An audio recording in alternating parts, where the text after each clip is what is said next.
Животот нема ништо сериозно во себе. Ако беше сериозен, тогаш немаше да завршува со смрт. Шом нешто завршува со смрт, тоа дефинитивно не е сериозно и треба да го искористиме секој момент од него за да се наиграме. Еве двајца сериозни момци зад мене. Маркс и Енгелс, ова се статуите на Маркс и Енгелс. Комунистите ги зедоа нивните идеологии, нивните пишувања и направија нешто многу сериозно. Направија студена војна пред 50 години. Сега ќе ви покажам уште едно сериозно место. Многу сериозно. Од ова посериозно не сте виделе никогаш.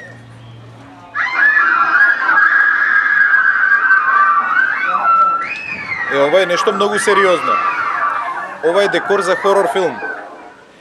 На колку луѓе што ги познавате, декорите им се слични на овие, или барем така тврдат.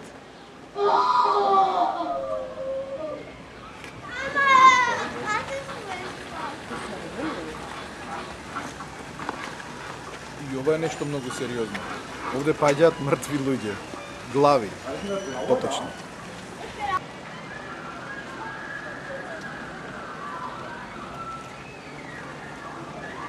За овој батка горе животот бил најсериозен, го обесиле. Сега ќе видиме уште едно вампирче. Погледнете.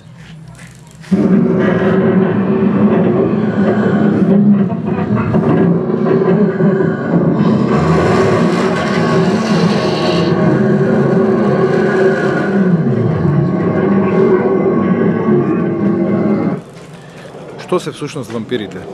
Вампирите се суштества што ја цицаат крвта. А што е крвта ако не е енергија? Луѓето од старо време, уште од многу старо време, знаеле дека сите негативни играчи, сите лоши игри се полни со вампири, кои што само чекаат да ве најдат некаде и да ви истицаат крвта. Колку е просто, нели?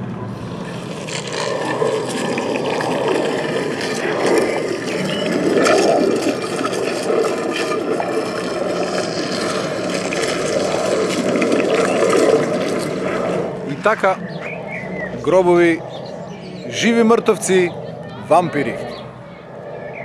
Живите мртовци што се?